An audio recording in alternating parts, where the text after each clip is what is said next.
ఇటీవల వాట్సాప్ గ్రూపుల్లో కానీ ఫేస్బుక్లో కానీ ఎవరైనా మరణించారు అని ఒక వార్తను గనక పోస్ట్ చేస్తే వెంటనే ఒకరితో ఒకరు పోటీలు పడుతూ రిప్ అని కొంతమంది, వారి ఆత్మకు శాంతి కలగాలని కొంతమంది, వారి ఆత్మకు శాంతి కలగాలని దేవుణ్ణి ప్రార్థిస్తున్నానని కొంతమంది, వారి ఆత్మకు శాంతి సమాధానం కలగాలని మరికొంతమంది కామెంట్లు పెడుతున్నారు. ఇలాంటి కామెంట్లు చూస్తుంటే అసలు ఈ ఆత్మకు శాంతి కలగటం అంటే ఏమిటో ఎవరైనా చెబితే వినాలి అనిపిస్తుంది నాకు. ఎవరైనా మరణించినప్పుడు సంస్మరణ సభ జరిగితే ఆ సంస్మరణ సభల్లో కూడా సభా నిర్వాహకులు మరణించిన వారి ఆత్మశాంతికి ఒక నిమిషం మౌనం పాటిద్దాం అని చెప్పి ప్రకటించడం కూడా మనందరికీ తెలుసు. అసలు ఆత్మకి శాంతి కలగడం, దానికోసం మనం ఒక నిమిషం మౌనం వహించడం, ఇవి ఏమైనా అర్థం పర్థం ఉన్న వ్యవహారాలా అని నాకు అనుమానం వస్తుంది. కొంతమంది అభ్యుదయవాదులు ఇటీవల ఆత్మశాంతి కోసం ఒక నిమిషం మౌనం పాటిద్దాం అని చెప్పకుండా మరణించిన వ్యక్తి గౌరవార్థం ఒక నిమిషం మౌనం పాటిద్దాం అంటున్నారు. అసలు ఈ మౌనం పాటించడానికి, ఆత్మశాంతి కలగడానికి వాళ్ళ పట్ల మనం గౌరవం ప్రకటించడానికి ఏమైనా సంబంధం ఉందా? మరణించిన వ్యక్తి పట్ల మనకు గౌరవం ఉంటే అతనితో మనకున్నటువంటి అనుబంధాన్ని గుర్తు చేసుకోవాలి. అతని వ్యక్తిత్వం మంచిదైతే ఆ వ్యక్తిత్వం గురించి మాట్లాడాలి.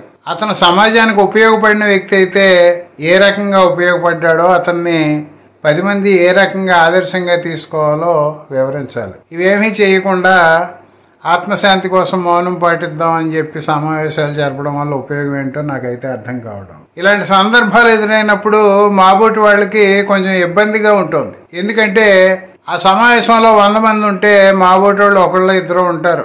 అందరూ లేవండి ఆత్మశాంతి కోసం మౌనం పాటిద్దాం అంటే లేవకపోతే సభా మర్యాద, అంటే వీడికి సభా మర్యాద తెలియదు అంటారు. లేస్తే భావాలను చంపుకుని లేవాలి. ఏం చేయాలో అర్థం కాని పరిస్థితి ఏర్పడుతుంది. అసలు ఈ రకంగా ఆత్మశాంతి కోసం మౌనం పాటిద్దాం అని చెప్పేవాళ్ళు, రెస్ట్ ఇన్ పీస్ అని చెప్పి రిప్ అని చెప్పి కామెంట్లు పెట్టేవాళ్ళు, ఆయన ఆత్మశాంతి కోసం దేవుణ్ణి ప్రార్థిస్తున్నాం అని చెప్పేవాళ్ళు, ఆయన ఆత్మకి శాంతి సమాధానం కలగాలని చెప్పి ప్రార్థించేవాళ్ళు. అసలు ఆత్మ అంటే ఏమిటో వివరించగలరా? నాకు అనుమానం వస్తుంది. ఆత్మ అంటే ఇది, దాని లక్షణాలు ఇవి, అందుకని మేము ఈ రకంగా చెబుతున్నాం అని చెప్పి అటువంటి వాళ్ళు ఏదైనా వివరణ ఇస్తే అది సబబో కాదో పరిశీలించే అవకాశం ఉంటుంది. అటువంటి ప్రయత్నం మటుకు ఎవరూ చేయడంలే.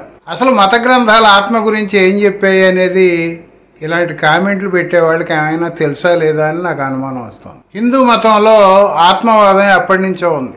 భగవద్గీత 2వ అధ్యాయంలో ఆత్మ గురించి చాలా శ్లోకాలు ఉన్నాయి. భగవద్గీత చదివిన వాళ్ళకి చదవని వాళ్ళకి కూడా కొన్ని విషయాలు తెలుసు. ఎందుకంటే అప్పుడప్పుడు ప్రవచనకారులు వాటిని ఉటంకిస్తూ ఉంటారు. ఆత్మను శస్త్రములు ఛేదింపజేయజాలవు, అగ్ని కాల్చజాలదు, నీరు తడుపజాలదు అని చెప్పి రకరకాల కథలు వినిపిస్తూ ఉంటారు. గడ్డి పురుగు ముందు భాగాన్ని ఒక చోట ఆంచి వెనక భాగాన్ని ఎత్తి మళ్ళీ ఆ ముందు భాగం ప్లేస్లో ఆంచుకుని ముందుకు నడిచినట్టే ఆత్మ పాత శరీరాన్ని విడిచి కొత్త శరీరంలోకి పోతుంది అని చెప్పేవాళ్ళు ఉన్నారు. అసలు ఆత్మ జీర్ణ వస్త్రాన్ని విడిచి మనం కొత్త వస్త్రాన్ని తొడుక్కున్నట్టుగానే పాత శరీరాన్ని విడిచి కొత్త శరీరంలోకి పోతుందని కూడా గీత చెబుతోంది. అసలు గీతలో చెబుతున్న దానికి ఉపనిషత్తుల్లో చెబుతున్న దానికి సంబంధం ఉందా అని పరిశీలిస్తే ఉపనిషత్తుల్లో చెబుతున్నటువంటి ఆత్మకి, భగవద్గీతలో చెబుతున్నటువంటి ఆత్మకి ఎక్కడ పొంతన కుదరటంలే. కఠోపనిషత్తు ఆత్మ అంగుష్ట ప్రమాణంలో ఉంటుంది అని చెబుతోంది.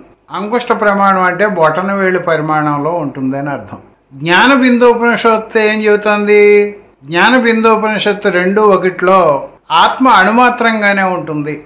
మన హృదయంలో 8 దళాలతో కూడినటువంటి పుష్పరూపం ఉంటుంది. అందులో మధ్యలో 3 వలయాలు ఉంటాయి.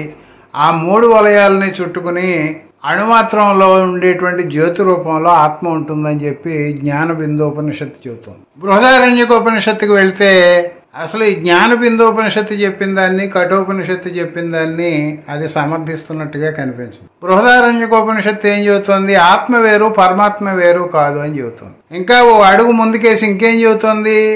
బ్రాహ్మణ క్షత్రియాది వర్ణాలు, ఈ సమస్త లోకాలు, పంచభూతాలు అన్నీ కూడా ఆత్మస్వరూపాలే. అవి కూడా దేవతల్లాగే ఆత్మస్వరూపాలని చెబుతాం. అంటే బ్రాహ్మణ క్షత్రియాదులు ఆత్మస్వరూపాలా?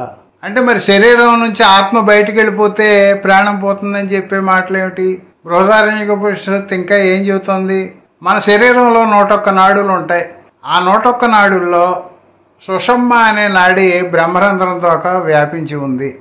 ఆ సుషుమ్న నాడి ద్వారా బయటికి ఆత్మ వెళితే గనక వాళ్ళకి మోక్షమే, ఇంక మరో జన్మ ఉండదు. సుషుమ్న నాడి కాకుండా మిగతా 100 నాడుల ద్వారా బయటికి వెళ్ళిపోతే ఆత్మ, వాళ్ళకి ఇంకో జన్మ ఉంటుంది అని చెబుతాం. మరి ఈ లెక్కల ప్రకారం చూస్తే అసలు ఆత్మ బొటనవేలు పరిమాణంలో ఉంటుందా, అణు పరిమాణంలో ఉంటుందా, చచ్చిపోయిన తర్వాత జీర్ణ వస్త్రాన్ని విడిచి కొత్త వస్త్రాన్ని ధరించినట్టుగా మరో శరీరంలోకి వెళ్తుందా, లేదంటే ఇక్కడ చచ్చిపోయిన ఇంటి చుట్టూ తిరుగాడుతూ ఉంటుందా? ఇవన్నీ ప్రశ్నలే. ఇప్పుడు ఈ రిప్పులు పెట్టేవాళ్ళు, వారి ఆత్మకు శాంతి కలగాలని చెప్పి ప్రార్థనలు చేస్తున్న వాళ్ళు ఏదో ఆ కుటుంబానికి మేలు చేసే రీతిలో మేము మాట్లాడుతున్నాం అన్న కోణంలోనే మాట్లాడుతున్నట్టు కనిపిస్తుంది. అసలు ఆత్మకు శాంతి కలగటం ఏమిటో ఈ ఉపనిషత్తుల్లో కానీ భగవద్గీతలో కానీ నాకు ఎక్కడా కనిపించలేదు. మరి వాళ్ళు పెడుతున్నారని వీళ్ళు పెడుతున్నారని వాళ్ళు, కొన్ని గ్రూపుల్లోకి వెళ్తే ఎవరైనా మరణించారని వార్త చదవగానే ఈ రకమైన పిచ్చి పిచ్చి కామెంట్లు చదవడానికి చిరాకు వస్తాం. ఇక క్రైస్తవుల దగ్గరికి వస్తే క్రైస్తవుల్లో కూడా ఆత్మవాదం ఉంది. హిందువులేమో ఆత్మకు శాంతి కలగాలని చెప్పి దేవుణ్ణి ప్రార్థిస్తున్నామని చెప్పి కామెంట్లు పెడుతుంటే క్రైస్తవులు వారి ఆత్మకు శాంతి సమాధానము కలుగుగాక అని చెప్పి కామెంట్లు పెడుతున్నారు. అసలు ఆ శాంతి అంటే ఏంటి, సమాధానం అంటే ఏమిటి చచ్చిపోయిన వాళ్ళకి? బైబిల్లో చాలా రకాల ఆత్మలు ఉన్నాయి. అది హిందూ మతం కంటే 4 ఆకులు ఎక్కువ చదివింది ఈ విషయంలో. నాకైతే బైబిల్లో సుమారు 25 దాకా ఆత్మలు కనిపించాయి. ఆత్మ, జీవాత్మ, పరిశుద్ధాత్మ, దేవుని ఆత్మ, యేసు ఆత్మ, మూర్ఖత గల ఆత్మ, అబద్ధమాడు ఆత్మ, సత్యస్వరూపి అయిన ఆత్మ, ఈ రకంగా పిచ్చి పిచ్చి ఆత్మలు చాలా చెప్పారు. అబద్ధమాడు ఆత్మలు ఉంటాయా, మూర్ఖత గల ఆత్మలు ఉంటాయా, దురాత్మలు ఉంటాయా, సత్యస్వరూపి అయిన ఆత్మలు ఉంటాయా? అవి ఎక్కడ ఉంటాయి, ఎలా ఉంటాయి, వాటికి ఏమైనా భౌతిక రూపం ఉందా? పైగా పరిశుద్ధాత్మ యేసు మరియకి గర్భం చేయడం ద్వారా యేసు జన్మించాడని చెబుతున్నారు వాళ్ళు. అసలు ఆత్మ ఉనికే అనుమానం అంటుంటే ఆత్మల గర్భాలు కూడా చేస్తాయని చెప్పిన కథలను కూడా మనం నమ్ముతున్నామంటే అసలు ఏ యుగంలో ఉన్నామని మనం భావించాలి. ఇస్లాం దగ్గరికి వస్తే అందులో ఆత్మవాదం ఉంది, కానీ మనిషి ప్రాణం ఉన్నంత వరకు ఆత్మ ఉంటుంది, ప్రాణం పోతే ఆత్మ ఉండదు.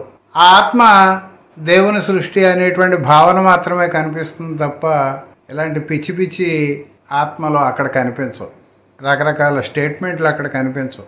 ఈ రకమైన కామెంట్లు పెట్టేవాళ్ళు దయచేసి నేనేమైనా తప్పుగా మాట్లాడానని భావిస్తే కనుక మీరు ఆత్మ అంటే దేన్ని ఆత్మగా భావిస్తున్నారో, దానికి ఉంటే స్వరూప స్వభావాలు ఏమిటో, దాని లక్షణాలు ఏమిటో, చచ్చిపోయిన తర్వాత మీరు ప్రార్థన చేస్తేనో లేదా మౌనం పాటిస్తేనో ఆ ఆత్మలకు శాంతి కలగటం అంటే ఏమిటో కాస్త వివరిస్తే తెలుసుకోవాలని ఉంది.